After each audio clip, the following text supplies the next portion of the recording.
네, 시청자 여러분 안녕하십니까. 출발 마케돈 예민수입니다. 2월 5일 새로운 한 주간을 시작합니다. 예, 오늘 KX 300이 출시되는 날이고요. 또 삼성 이재용 부회장의 항소심 선고 공판이 오늘 2시에 있는 날이고 중요한 또 월요일입니다. 예, 최근에 유행어 가운데 의문의 일패 이런 말이 있던데요. 지난 금요일 날 주가가 생각보다 많이 밀렸습니다. 코스피가 1.68%가 밀렸고요. 예, 미 증시를 돌아오면서는 오히려 더 미국 증시를 하락 많이 해서 다우지수는 2.5%가 급락을 했습니다. 1월 말부터 2월로 들어오면서 시장이 흔들리는 모습을 보이고 있는데요. 예, 결국 그 원인은 국내로 본다면 외국인들의 매도, 또 외국인들의 매도를 자극하는 것은 표면상의 이유로는 글로벌 금리 상승세일 텐데요. 예, 어떻게 해석을 해야 될까요? 투자자들이 좀 편안해하는 조정은 어느 정도일까요? 통상 1%, 2%, 예, 한 3, 4% 빠져도 조정이라고 인내를 하시겠죠. 그렇지만 또 우리가 보통 고점에서 한 10%가량 좀 밀리게 되면 야, 이게 추세에 좀 이상이 있는 것 아닌가를 생각하게 될 겁니다. 한 20% 밀리면 추세가 깨진다고 볼 텐데요. 지난 1월 말에서 지금 밀린 게 국내 증시는 한 3% 수준이거든요. 예, 여기서 이제 아직까지는 감내할 만하고요. 예, 여기서 어떻게 해야 될 것인가, 이 하락을 받을 것이냐, 피할 것이냐, 그런 고민들 오늘도 이야기 풀어가도록 하겠습니다. 예, 국내 지수는 지수 말씀드렸고요. 코스피가 43포인트, 1.6% 밀리면서 2,520선 내려갔고요. 야간 선물도 1% 정도 밀렸습니다. 미증시 다우가 2.5% 밀리면서 25,500선 내려갔고요. 나스닥도 비슷하게 1.96% 밀렸습니다. 예, 오늘장 주초반이고요. 여러 가지 점검 변수들, 방향성을 잡는 중요한 그 시점에 왔다고 보입니다. 다만 너무 용기를 잃을 필요는 없고요. 시장 분석하는 데 주력하겠습니다. 출발 마케돈 1부 시작합니다.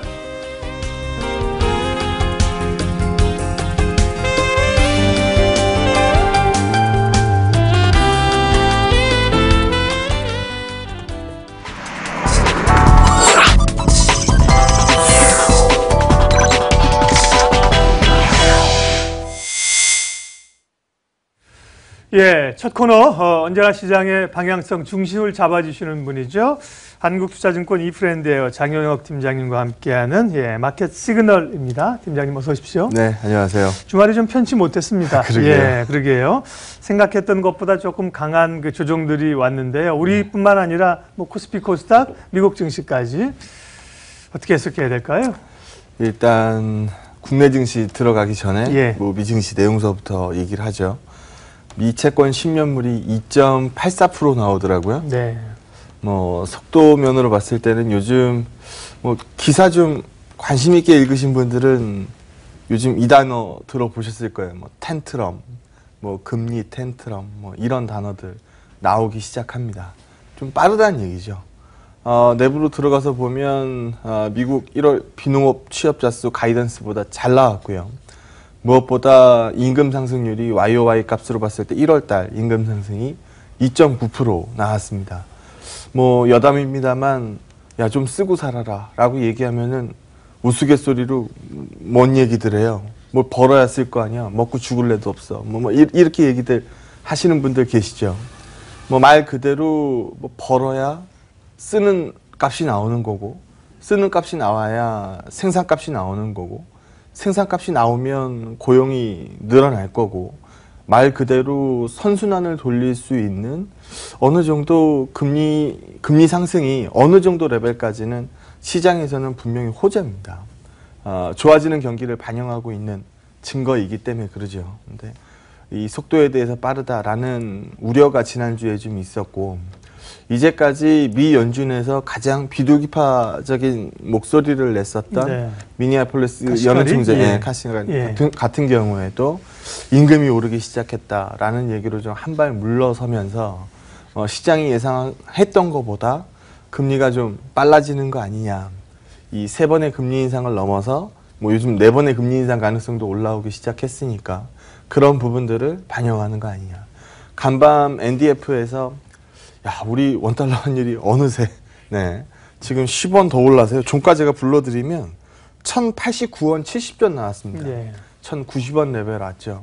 제가 얼마 전 방송에서도 뭐 그런 표현 많이 썼는데 1,050원 깬다? 에이, 이런 그림 안 나올 거다. 과도하게 원화 강세는 뭐 충분히 진행됐었던 거고 오히려 원달러가 좀 반등할 여지가 좀 있는데 이 원달러가 또 반등한 원화 약세가 진행된다라 그래서 1,090원, 1,100원 세게 뚫고 올라가기는 어려울 거다라는 부분을 가이드로 말씀을 드렸었죠. 그래서 이 그림이 깨질 정도로 과도하게 이 위험 선호가 빠지면서 원화가 약세를 기록되는 경우 이때는 외국인의 환차익이 줄기 때문에 최근에 외국인 매도에 좀 신경 써서 시장을 보는 입장에서는 요건 또 너무 반가운 소식이 아니겠죠. 속도가 또 빠르다는 부분은. 그래서 그런 부분들을 금주에 아마 쳐다보게 될 것 같습니다. 말씀 들으신 것처럼 지난주에 우리 국내 증시가 한 3% 정도 조정을 받았는데요. 이 3% 조정 이후에 좀 우리가 힘들었던 건 이것 때문이었던 것 같아요. 이게 연달아 깨지는 걸 못 봤거든요. 한동안 이렇게 연달아 깨지는 걸 못 봤다가 3%를 한번 맞았고 또 학습 효과라는 게 있어서 과거에 보면은 좀 깨졌을 때 받아내면은 또 올라가는 증시를 계속 봐왔기 때문에 아마 금주에도 그 학습 효과가 맞아 들어갈 건지 아니면 이번에는 좀 우려되는 구간으로 들어갈 건지 금주에 어느 정도 가닥이 잡힐 것으로 보여집니다. 국내 증시 얘기서부터 먼저 하도록 하죠. 예. 첫 페이지 보시면은요. 뭐 금요일에도 똑같은 말씀을 드렸습니다만 외국인 매도가 시장 방향은 외국인 이 수급이 결정을 하니까요. 그래서 여기서 보게 되면 현물값에 4,600억, 코스닥 값에 2,850억.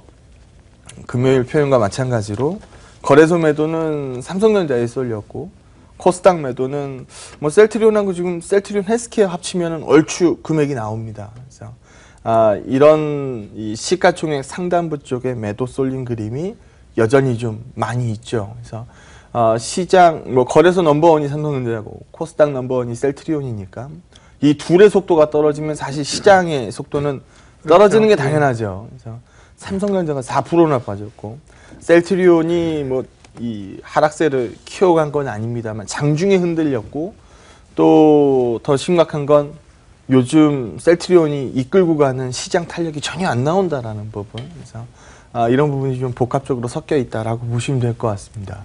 삼성전자 같은 경우에는 양매도 넘버원으로 올라와 있기 때문에 말 그대로 시장의 바로미터다, 시장값이다라고 있는 종목이 요즘 탄성이 많이 빠져 있는데요. 그 얘기를 오늘 시작을 한번 해보도록 하죠. 제가 이 그림을 처음 보여드리는 게 아니에요. 한 2주 전에 제가 한번 보여드렸어요. 삼성전자 어닝에서 다소 우려가 높아지는 부분들 좀 자세히 들여다보면 삼성전자 디스플레이 사업부에서 어닝이 좀 빠질 것 같다라고 말씀을 드렸습니다. 애플 실적 발표에서도 사실 아이폰 X 데이터는 그렇게 크게 부진하진 않았었는데요. 지금 앞으로 향후에 대한 기대값이 좀 약한 상황이어서 지금 아이폰 X면은 디스플레이 부분에서 우리가 꽤 혁신적인 아이폰의 변화를 만들어냈다라는 평가를 하고 있는데 그쪽에 OLED 들어가는 패널은 삼성 디스플레이가 지금 밀어주고 있는 상황입니다. 그때 부진함을 어느 정도 예상을 하다 보니까 여기서 보시는 것처럼 가동률이 떨어진다는 우려를 갖고 있는 상황이고요. 이게 뉴 아이폰을 기대감이 올라오는 시점까지는 어느 정도 하향을 좀 반영한다라는 부분이거든요. 보시는 것처럼 올 중반까지는 이 OLED 이 가동률 자체가 떨어진다라고 보고 있고요. 떨어지게 되면 여기 보시는 것처럼 올해 큰 폭의 감가상각 투자가 워낙 컸었기 때문에 큰 폭의 감가상각을 반영을 해야 될 텐데 이렇게 되면 시장에서 과하게 우려하는 쪽에서는 이런 얘기도 나옵니다. OLED 사업부, 그러니까 디스플레이 사업부죠. 삼성 디스플레이 사업부 마이너스 찍을 수 있다. 그러면 이번 4분기 실적에 대비해서 1조 원 이상 뱉어내야 되는 거기 때문에 그런 부분들이 실적에 마이너스를 줄 거다라는 얘기를 합니다. 그럼 우리 좀 쉽게 생각해 보자고요. 한 15조 원 정도 되는 분기 이익에서 1조 정도가 날라갔다라고 한번 생각을 해보죠. 네. 많이 계산해서 한 1.5조 날라갔다. 적자 많이 찍어가지고 그럼 몇 프로 날라간 거예요? 10% 날라간 겁니다. 그러면 어닝값에서 10% 빠졌다는 얘기거든요. 그러면 과도하게 멀티플을 많이 받고 있는 입장에서는 어닝 빠진 것보다 더 빠지는 게 정상이죠.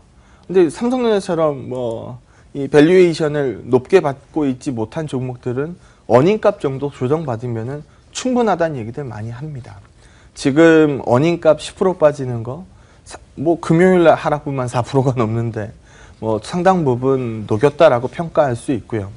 뭐 외국인들 매도 넘버원 종목이기 때문에 외국인들 수급이 크게 개선을 보이기 이전에 힘을 찾긴 어렵겠습니다만 대한민국 시장 넘버원 종목이 언제까지 계속 빠질 겁니다라는 주장을 말씀드리기에도 사실상 어려운 부분이 많이 존재하고요. 디스플레이 사업부의 부진을 정확하게 읽었다 하더라도 우리가 반영하지 못한 부분은 뭐 주주환원의 끝판왕을 봤는데 뭐 그 부분을 뭐 제대로 녹였다라고 평가하기에는 좀 어려운 상황이어서 지금 넘버원 값 흔들리는 부분에 대해서 이견도 존재합니다라는 부분을 말씀을 드리고 싶고요. 셀트리온 값도 한번 보게 되면 수시편입 특례 요건으로 봤을 때 15 매매일간 일평균 시가총액이 코스피 전체의 50위 이내에 머물러야 돼요. 지금 뭐 거래소로 넘어가면 바로 3, 4등 하는 종목이기 때문에 이 50위 이내의 조건이 흔들릴 것 같지는 않고요.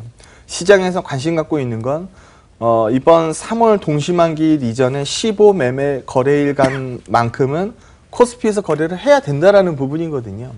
그러기 위해서는 지금 거래소로 이전 발표가 빨리 나야 되는 상황이고 아마 이번 주 내에는 가닥을 잡아줘야 15 매매일을 코스피에서 버틸 수 있겠죠. 근데 이게 뭐가 중요하냐면 이 코스닥 150에서 빠져나가는 거는 기정사실인데 빠져나갈 때 유출값이 분명히 잡힐 거 아닙니까? 추종 매수값이 빠지니까 그거보다 더 큰 매수값, 뭐 코스피 200에 이 추정되는 매수가 훨씬 더 크니까 이게 상세를 시켜주는 그림을 생각하고 있는데 만약에 3월에 편입이 안 되고 6월에 편입이 된다라고 하면 3개월이 붕 떠버리거든요. 그래서 이런 부분들도 시장에서 일부 우려를 좀 하고 있는 것으로 보여집니다. 그러다 보니까 거래소 넘버원과 코스닥 넘버원에 좀 노이즈가 좀 있었던 거고 그런 부분들이 시장에 반영되면서 외국인들 매도가 좀 쏠려 있다. 근데 여기까지는 뭐 금요일 그림과 크게 바뀐 부분이 없는데 금요일 그림과 다소 좀 많이 바뀐 부분은 이겁니다. 목요일보다 금요일이 많이 바뀌었던 부분은 이겁니다. 네. 금요일 날 상승수 보신 분들 계신지 모르겠어요. 양 시장 모두 합쳐서 상승수가 500개 정도 됩니다.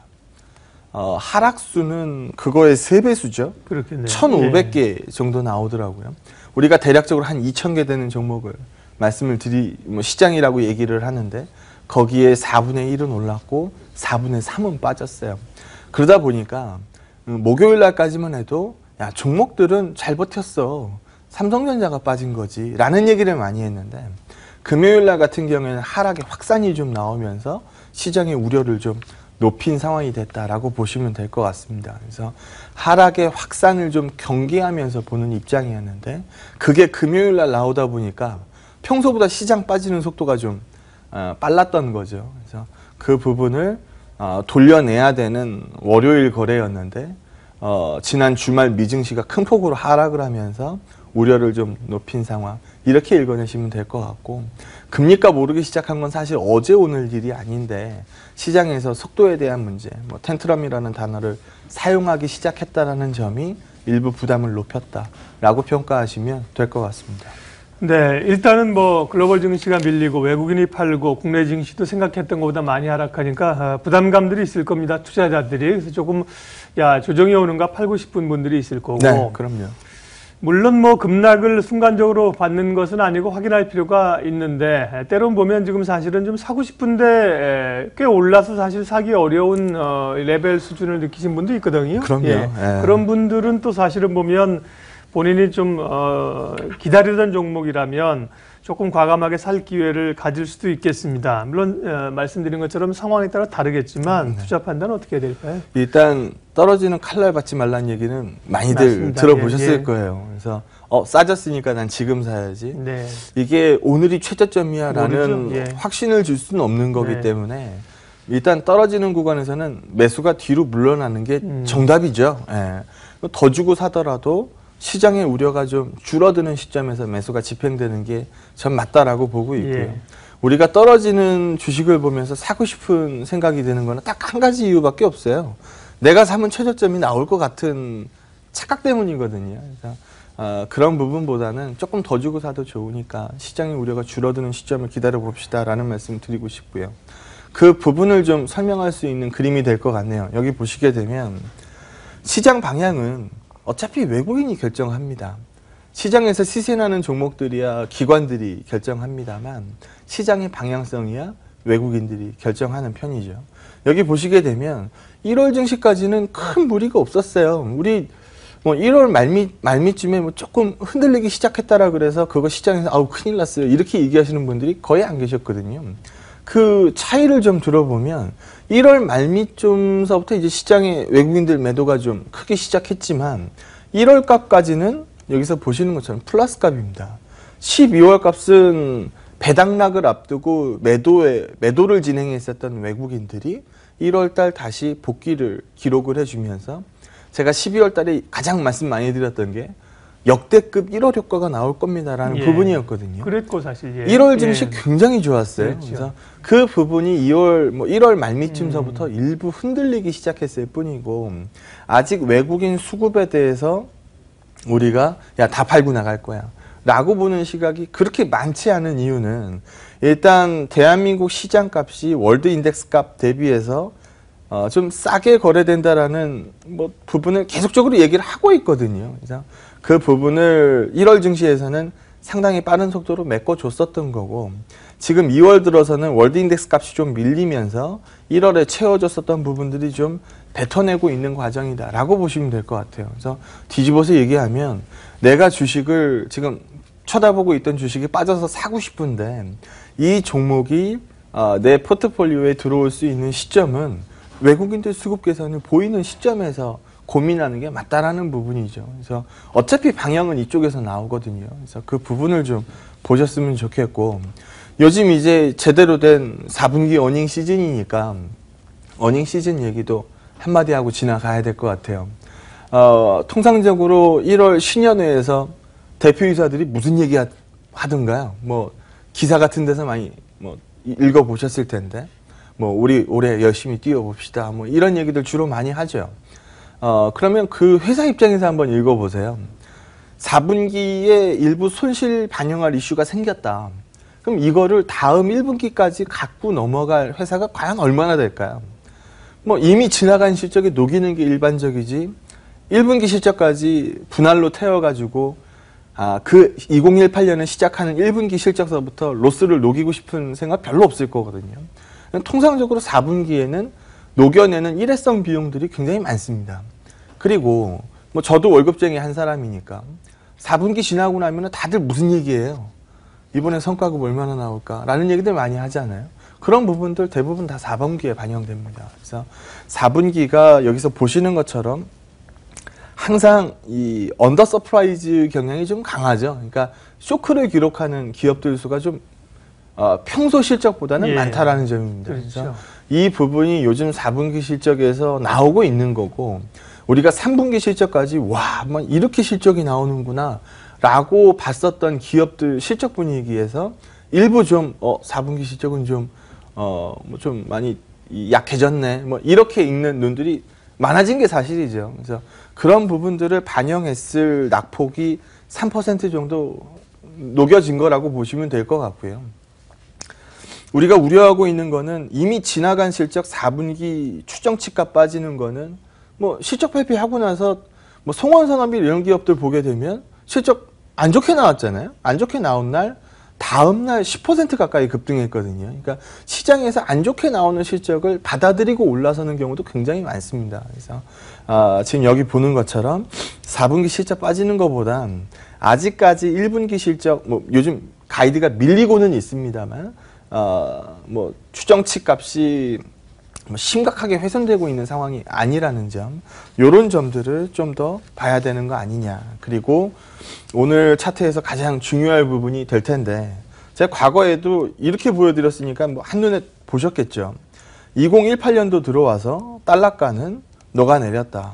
그 해당되는 구간 동안에 원화값은 상대 강도를 이제 과도하게 발생됐던 상대 강도를 누그러뜨리고 있었던 상황이다. 우리 대한민국 넘버원 종목이 삼성전자인데 삼성전자 분명히 수출주고 과도하게 원달러 빠지는 거 호재로 읽을 수 없는 상황이었던 점을 반영해 보면 원달러 일부 반등 나오는 거 괜찮다. 근데 지금 NDF 반영하니까 1089원 70전 나왔으니까 한 요 정도 레벨 간 거거든요. 그래서 그때도 제가 선 그어드렸던 게 원달러 올라봐야 요 정도 수준일 거다. 요 정도 수준까지 올라서는 원달러 우려해서 외국인들 수급이 과도하게 녹는다 라고 읽기 어렵기 때문에 어떻게 보면 과도하게 녹여냈었던 원화의 강세를 일부 줄여낸 거고 이 부분이 외국인 수급한테 일부 마이너스는 되겠지만 이번 삼성전자 4분기 실적에서도 환율 얘기 많이 했었거든요. 환에 대한 우려가 일부 줄고 있는 시점이기 때문에 이 부분도 똑같은 하락의 이유로 보기에는 좀 어렵다. 다만 속도가 빨라서 뚫고 올라가는 우려감에 대한 그림이 나오면 시장이 좀 더 흔들리겠지만 지금 밀리는 증시에서는 안 좋은 그림만 보이게 됩니다. 그래서 그런 부분들에 과도하게 포커스 맞출 필요는 없다. 과거의 뭐 학습 효과를 좀 되돌아보면 시장이 좀 우려되는데 라고 생각하는 시점에서 반등을 보이는 경우도 굉장히 많았었거든요. 그래서 금주에 그런 부분들이 이전의 학습 효과처럼 발생되는지 여부를 먼저 체크하는 게 필요하다라는 말씀을 드리도록 하겠습니다. 지금의 장의 흐름들을 우리 생에 참 몇 번 보기 어려운 강세장이라고 얘기하고 있습니다. 그런 흐름들이 정말 1년이 넘게 이어오고 있는데 그런 강세 마인드를 접으시는 건 아니죠. 그럼요. 아니고 다만 이제 단기적인 조정의 양상을 좀 지켜볼 필요는 있겠다. 어차피 제가 최고점을 못 팔거든요. 탄성이 꺾인 다음에 파는 거고 어차피 저는 최저점은 못 사요. 또 탄성이 붙은 다음에 사는 거니까 지금 그런 고민이 있는 구간인 건 맞는데 다 팔고 시장을 떠나십시오라고 말씀드릴 수 있는 구간이 아니라는 겁니다. 전략 정리하겠습니다. 이 그림 하나 보면은 정리가 될 것 같아요. 우리가 지난주에 시장이 갑자기 빠지기 시작하니까 제일 핑계를 많이 댔던 게 뭐예요? 금리가 올라서 라고 얘기를 많이 했죠. 여기 한번 보시면은요. 금리 값이 트럼프 대통령이 당선되고 나서 트럼프 효과로 금리가 급등을 한번 했을 때 그때 시장에서 우리 그 전에 트럼프 당선되면 어떻게 된다 그랬어요? 시장 망한다 그랬죠. 그냥 이게 웬걸 뭐 찍었다가 뭐 반등세를 크게 보였죠. 금리가 그 이후에 과도하게 올랐었던 금리가 조정을 받는 구간에서 사실 시장은 큰 폭으로 플러스를 이어갔습니다. 그 이후에 금리와의 동행이 상당 부분 진행된 모습을 같이 보여줬기 때문에 꼭 금리가 올랐으니까 시장이 빠진다라는 등식을 밀어넣기가 어려운 시점이라는 겁니다. 그래서 시장이 속도 면에서 좀 지난주에 3% 조정을 받았으니까 3% 조정받는 이 구간에서 별다른 이유를 이 금리 단에서 찾았을 뿐이지 지금 금리의 상승 속도가 빠른 건 맞는데 그럼 지금 미국의 10년물 금리 기준으로 3%, 3.1%, 3.2% 이렇게 나오는 시장이 분명히 우려가 될 겁니다. 그래서 그런 부분들로 이어진다면 우려가 높아지겠지만 글쎄요. 시장에서 미 채권 10년물 3.2% 쳐다보는 시각이 얼마나 되는지 모르겠습니다. 그래서 과거처럼 일반적인 조정단으로 읽는 게 아직까지는 옳지 않겠느냐. 뭐 크게 밀린 미증시를 봤기 때문에 오늘 우려들이 상당히 깊으실 텐데 오늘 시장에서 글쎄요. 우리가 먼저 반영했을 수도 있습니다. 그래서 그 부분을 이겨낼 수 있는지 그것서부터 오늘 시장 한번 쳐다보도록 하겠습니다. 오늘 아침에 장효혁 팀장님 어떤 얘기 하실지 저도 주말에 되게 기대하면서 궁금해하면서 많은 분들이 그러셨을 겁니다. 흔들리니까요. 국내 증시가 코스피가 1.6%, 다우가 2.5% 밀렸는데 일부 언론사나 일부 표현들 보면 미증시 채권 주식 폭락, 주가 폭락 어떻게 되어가 그런 신문 뉴스는 보지 마십시오. 아주 무식한 소치죠. 주가가 2% 밀렸는데 폭락이라고 하면 3%, 4% 밀리면 세계 멸망 온다고 얘기할 겁니까? 항상 중심을 잡고 가는 게 좋습니다. 항상 시장은 경계하지만 겁을 먹을 필요는 없습니다. 오늘도 장영혁의 마켓 시그널 한국투자증권 이프렌드예요. 장영혁 팀장님 함께했습니다. 고맙습니다. 네, 고맙습니다.